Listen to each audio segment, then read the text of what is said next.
There is more fallout today over the Confederate battle flag. NASCAR is now asking fans not to display it at races. And a U.S. cable television network has dropped reruns of the television show The Dukes of Hazzard. But some defenders of the flag and the 70s TV show are crying foul. Paul Beeben has more. When it is race day for NASCAR, all eyes are usually on the checkered flag.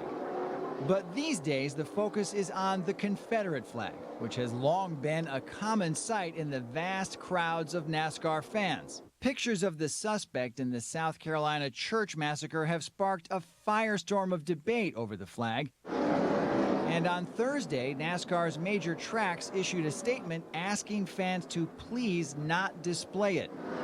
We are asking our fans and partners to join us in a renewed effort to create an all-inclusive, even more welcoming atmosphere for all who attend our events. This will include the request to refrain from displaying the Confederate flag at our facilities and NASCAR events. It's the latest sign of a flag falling out of favor.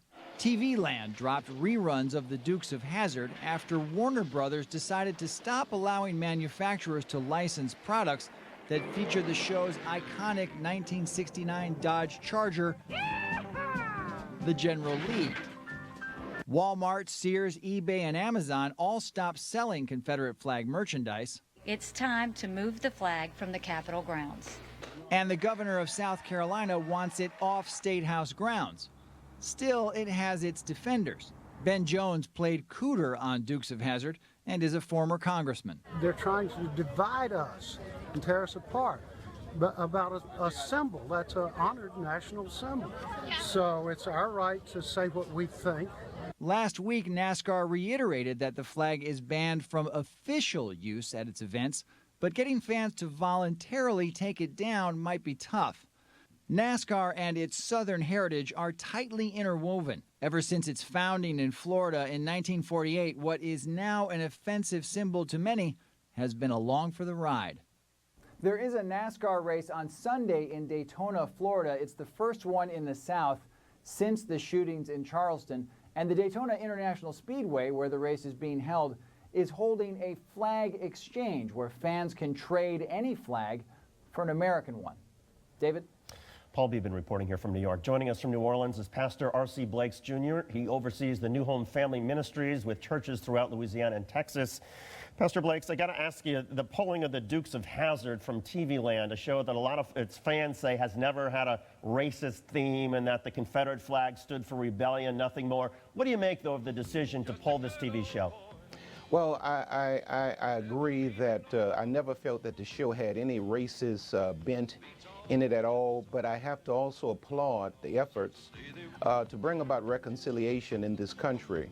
I think that the recent events have shown us that we are not a post-racial society, and everybody in any position of power or influence has the responsibility to make small and even great efforts towards bringing the races together.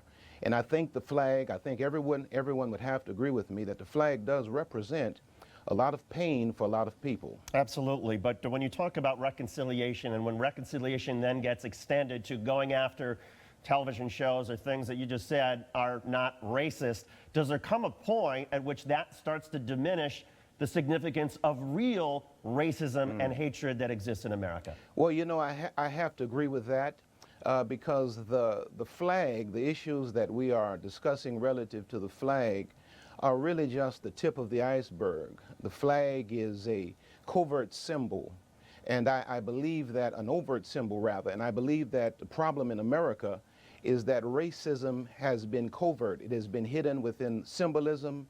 It's been hidden within language. I think even the president a few days ago, a couple of weeks ago, with his strategic use of the N-word, brought forth he made reference rather to how racism is not just what we say publicly, but it's our sentiments privately. So dealing with the flag for me is just the Band-Aid. There are issues that are far deeper and more significant than the pulling of a flag. But how do we transition from all of the oxygen that the flag debate seems to be sucking up right now? How do we transition from that to getting to some of the deeper, more fundamental issues that so many of us want to try and talk about?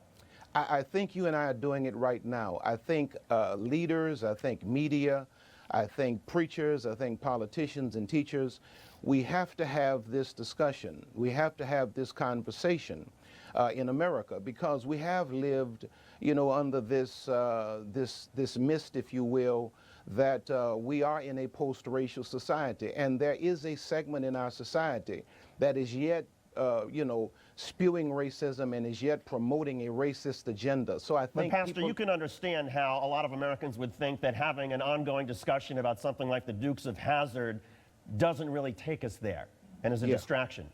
I can see that. I can see that. And for me personally, there are deeper issues that I'd like to discuss. But then there's a larger society, and we don't know how this symbolism impacts them emotionally. So I applaud the effort. Pastor R.C. Blakes, he is a pastor and teacher with the New Home family of churches. Pastor Blakes, so good of you to join us tonight. We appreciate you coming on the program. Thank you so much for having me. You're welcome.